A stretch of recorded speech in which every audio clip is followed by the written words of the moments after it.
Hello students, अब हम कर रहे हैं एक्सरसाइज 4.3 का question number 7 and 8। Question number 7 की स्टेटमेंट देखेंगे। एक विद्यालय की कक्षा 9 की छात्राएं यामिनी और फातिमा ने मिलकर भूकंप पीड़ित व्यक्तियों की सहायता के लिए प्रधानमंत्री राहत कोष में 100 रुपये अंशदान दिया। दोनों ने मिलकर एक रैखिक समीकरण लिखिए जो इन आंकड़ों को संतुष्ट करता हो। इस समीकरण का आलेख खींचिए। पहले आपको इसका क्या लिखना है, समीकरण बनाना है, और फिर जो समीकरण बनेगा उसका आलेख खींचना है। तो पहले देखेंगे समीकरण कैसे बनाएंगे। अब दोनों ने मिलकर 100 रुपए दिए थे, तो हमने यहाँ लिखा है माना यामिनी ने अंशदान दिया x रुपए, फातिमा ने अंशदान दिया y रुपए। दोनों का कुल अंशदान है 100 रुपए। तो इसलिए क्या हो गया कि इन दोनों का मिलकर यानी जोड़कर कितना होता है 100। तो x जमा y बराबर 100। तो ये क्या बन गया हमारा रैखिक समीकरण। तो एक तो हो गया हमारा कि रैखिक समीकरण हमने लिख लिया इसका, ये हमारा रैखिक समीकरण है क्योंकि इसमें चर की घात 1 है। अब हमें इस समीकरण का आलेख खींचना है। अब हमने क्या करना है, इस समीकरण में x बराबर 0 रखने पर x का मान 0 रखेंगे यहाँ पर, तो प्लस y बराबर 100। तो y बराबर कितना आ गया 100। ऐसे ही चेंज करते रहेंगे और हमने x की 3 वैल्यू रखनी है और y का मान निकालना है। अब हम यहाँ पर x का मान 1 2 3 नहीं रखेंगे क्योंकि जब हमारी रकम बड़ी होती है तो हम ऐसा कुछ रखते हैं कि ग्राफ में हमारे वो सारी संख्याएं आ जाएं। तो हमने यहाँ पे अब x का मान रखा है 40 रखेंगे, यहाँ पे x की 40 रखेंगे। तो 40 जमा y बराबर 100। तो y बराबर का मान निकालना है, तो 40 इधर आकर माइनस का हो जाता है, 100 माइनस 40 60।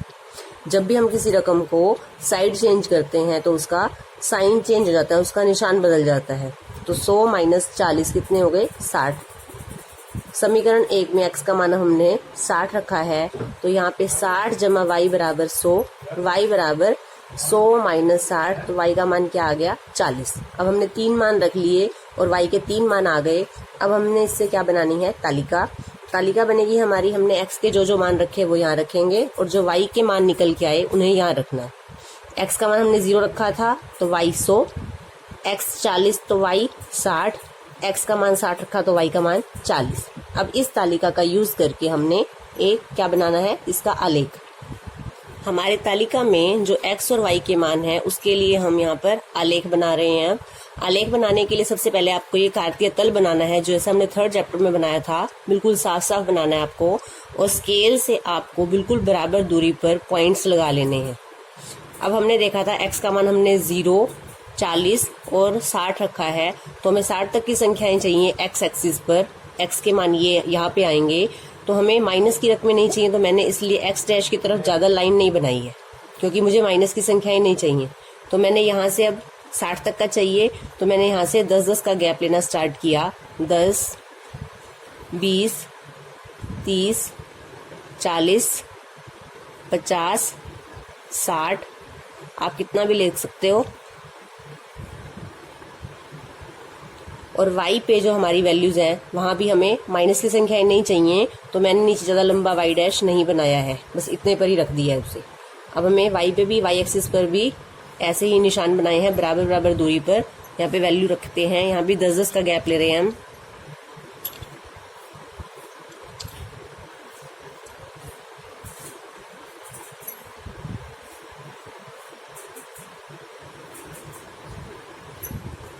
अब हमारी तालिका में क्या था, x के मान 0 पर y का मान 100। 0 x और y दोनों यहीं पर होते हैं और y का मान 100 यानी ये पॉइंट आ गया हमारा एक। इसको आप इस तरह से दिखा दो।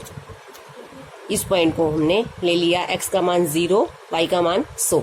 उसके बाद हमने x का मान क्या रखा था 40, y का मान 60। तो यहाँ से अब हमने स्केल से ऊपर लाइन करनी है और ये है 60 हमारा, y का मान जहाँ पे 60 है। तो क्या करना है आपने, यहाँ से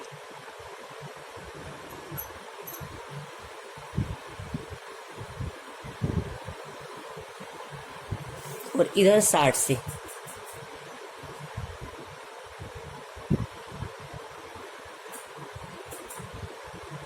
जहाँ पे आपका ये पॉइंट आएगा, यहाँ पर आपको ऐसे बनाना है। ये आपका आया 40,60। ये वाला पॉइंट था हमारा 0 40,100, साथ साथ इसको लिख लेंगे। ये वाला पॉइंट है हमारा 40,60। अगला हमने तालिका में x का मान क्या रखा है 60, y का मान क्या आया था 40। तो अब आपको इस तरह से लाइन को उठाना है यहाँ से स्केल से, और इधर से 40 से।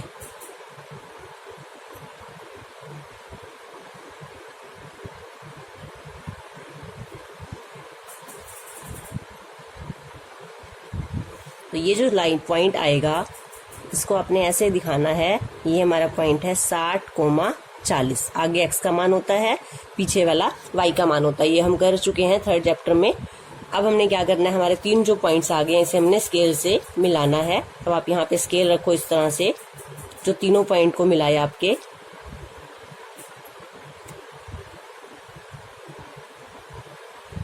और इस लाइन को लंबा खींच दो।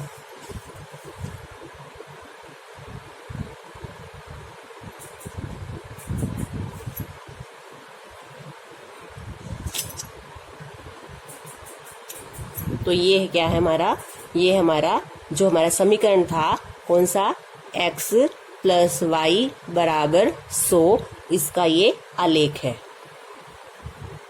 अब हम कर रहे हैं क्वेश्चन नंबर 8। क्वेश्चन नंबर 8 हमारा काफी इंपॉर्टेंट है। यहाँ फ़ारेनहाइट को सेल्सियस में रूपांतरित करने वाला एक रैखिक समीकरण दिया गया है। ये हमें रकम में दिया हुआ है। आगे इस क्वेश्चन के 5 पार्ट हैं, एक एक पार्ट करके हम सोल्व करेंगे। फर्स्ट पार्ट की स्टेटमेंट है, सेल्सियस को x अक्ष और फ़ारेनहाइट को y अक्ष मानकर दिए गए रैखिक समीकरण का आलेख खींचिए। ये जो समीकरण है इसमें c को x अक्ष पर लेना है, f को y अक्ष पर लेना है और एक आलेख खींचना है। आलेख खींचने के लिए हम क्या करते हैं, जो x का मान होता है वो रखते हैं, x की जगह यहाँ पर c है तो c का मान रखेंगे। c बराबर 0 रखा समीकरण 1 में, तो यहाँ पर जब हम 0 रखेंगे तो 0 को किसी भी संख्या से गुना करते हैं तो ये सारा क्या हो जाएगा 0 प्लस 32, f बराबर 32। अब हम c का मान यहाँ रख रहे हैं -20। माइनस में क्यों रख रहे हैं, क्योंकि अगर हम 32 में कुछ जोड़ेंगे तो बहुत बड़ा आ जाएगा और ग्राफ बनाने के लिए हमें ज़्यादा बड़ी संख्याएं लेनी होंगी। तो हम यहाँ c का मान -20 रख रहे हैं। अब -20 देखते हैं कैसे रखते हैं। 9/5, c की जगह हमने रखा -20 प्लस 32। ये दोनों रकम गुना में है, यहाँ पे हम इसको इससे काट देंगे। 5 एकम 5, 5 चौका 20, ये आ गया हमारा 9 चौका 36 माइनस का प्लस 32। अब हमने देखा कि निशान अलग अलग हैं तो हम घटाएंगे। 36 में से 32 गए तो आएगा हमारा 4 और निशान कौन सा, बड़ी रकम का यानी माइनस का। अब हम रख रहे हैं c का मान -40। -40 रखते हैं तो 9/5 इंटू -40 प्लस 32, ये 5 से काट देंगे इसको। 9 को 8 से गुना करेंगे, आ जाएगा 72 माइनस के निशान का प्लस 32। फिर से अलग अलग निशान की रकमें इसलिए घटाएंगे। 72 में से 32 को घटाएंगे 40 माइनस 40। अब हमारी तालिका तैयार हो गई। हमने c के मान रखे और f के मान निकल गए। c का मान 0 रखा तो f का मान 32 आया था, -20 रखा तो -4 आया था, -40 रखा तो -40 आया है। अब हमने क्या करना है, इस तालिका से ग्राफ बनाना है। अब हम ग्राफ बनाते हैं। आलेख बनाते समय हमारे x और y अक्ष पर वो संख्याएं आनी चाहिए जो हमारी तालिका में है। तो मुझे क्या चाहिए, x अक्ष पर 0 -20 -40, c की जगह ये था, 0 भी है, -20 -40 चाहिए। तो मैंने क्या लिया, x अक्ष पर 10-10 का गैप लिया है। वही बराबर निशान लगाने हैं आपको। जब एक बार आपने 10 का गैप ले लिया तो 10-10 का ही गैप लेना होगा। 10 20 30 इधर चलेंगे तो -10 -20 -30 -40 -50। y अक्ष पर मैंने, क्योंकि मुझे 32 चाहिए 40 चाहिए, हमारी तालिका में देखेंगे 32 है, 4 है, 40 है, तो मैंने यहाँ पर 8 का पहाड़ा पड़ा है। 8 16 8 3 24 8 चौका 32 8 पंजे 40। और नीचे भी, क्योंकि y अक्ष पर अगर ऊपर 8 का गैप लिया है तो नीचे भी हमारा 8 का ही गैप होना चाहिए। x अक्ष पर एक जैसा गैप, y अक्ष पर एक जैसा गैप लेना है। अब हम स्टार्ट करते हैं। 0 पर हमारा मान था 32, तो 0 ये रहा, 0 पे 32, ये हमारा एक पॉइंट आ गया 0,32। सेकेंड पॉइंट था -20 -4, -20 x अक्ष पर ये रहा, -4 कहाँ आएगा, नीचे की तरफ होता है y की मान माइनस के। अब -4 कहाँ है, ये तो हमारा सीधा -8 है, तो तो 0 और -8 के बिल्कुल सेंटर में ये हमारा -4 आएगा। अब हमने क्या करना है, -20 से चलना है -4 तक।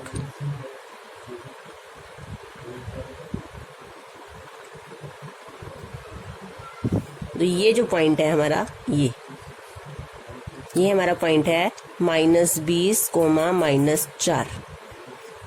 तीसरा पॉइंट था हमारा -40, -40, -40 ये रहा, और इधर -40 यहाँ पर है, क्योंकि माइनस की संख्याएं y पे नीचे की तरफ आती हैं।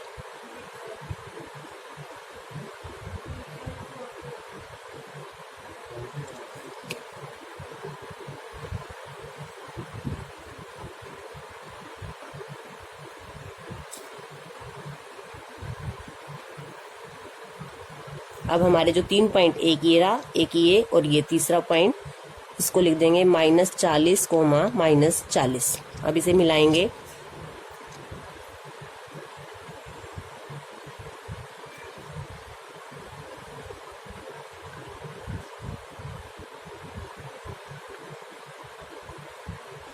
तो ये हमारा किसका ग्राफ है, हमारे समीकरण जो हमें दिया हुआ था। क्या समीकरण था, f बराबर 9/5 c प्लस 32। तो इसका ये हमारा आलेख है। अब है हमारा 8th क्वेश्चन का सेकंड पार्ट।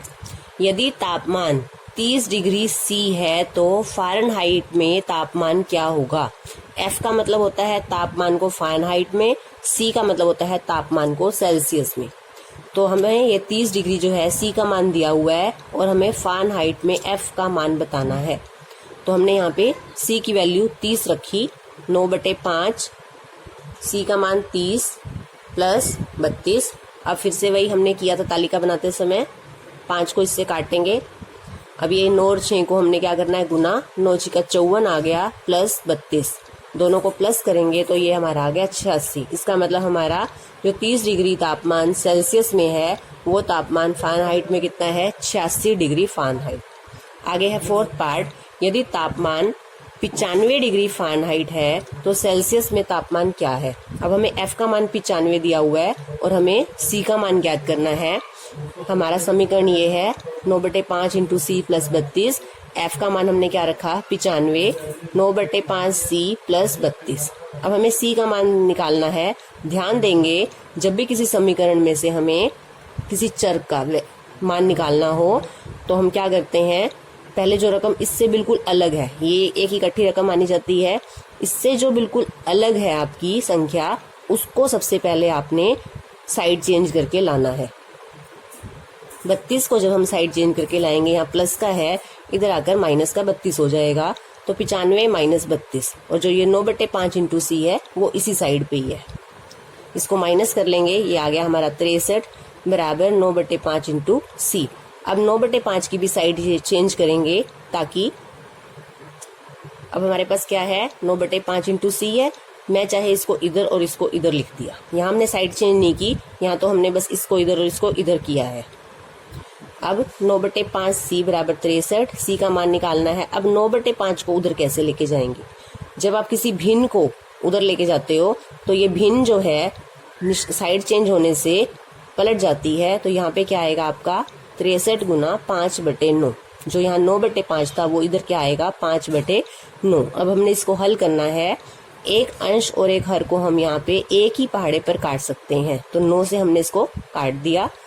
7 को 5 से गुना करेंगे तो हमारा कितना आ गया, 35। क्या है ये, C। तो जो 95 डिग्री F टेम्परेचर था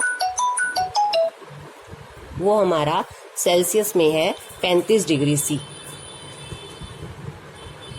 इसी क्वेश्चन का 4th पार्ट करेंगे आगे।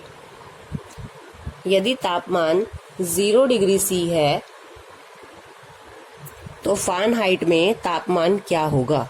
0 डिग्री C का मतलब C का मान 0 है, तो F में तापमान बताना है क्या होगा। और यदि तापमान 0 डिग्री F है, यानी F का मान 0 है, तो सेल्सियस में C का मान क्या होगा। एक बार हमने F को 0 रखना है, एक बार C को 0 रखना है। तो जब हमने लिया है पहली बार तापमान 0 डिग्री C, अब C का मान 0 रख रहे हैं हम यहाँ पे, तो ये सारा 0 हो जाएगा। F का मान क्या आ गया, 32। जब तापमान 0 डिग्री सी है तो फ़ारेनहाइट में है 32 डिग्री। अब हमने एफ का मान 0 रखना है। एफ की जगह आप जब 0 रखोगे तो ये ऐसे कैसे आ जाएगा। सबसे पहले अभी हमने किया था, सबसे पहले आप किसको लाओगे, 32 की साइड चेंज करके इधर लाओगे, ये हो जाएगा -32 बराबर 9/5 इंटू सी। अब 9/5 जो बटे वाली रकम है, जब इसको इधर लेके आओगे तो क्या हो जाएगा 5/9। अब अगर ये एक ही टेबल पे कटता है, एक ही पहाड़े पर कटता है तो आप इसको काट सकते हो, लेकिन 32 और 9 एक ही पहाड़े पर नहीं कट रहा तो हम क्या करेंगे, इन दोनों को गुना कर देंगे। तो ये आ गया -160/9। अब इस क्वेश्चन का लास्ट पार्ट करते हैं।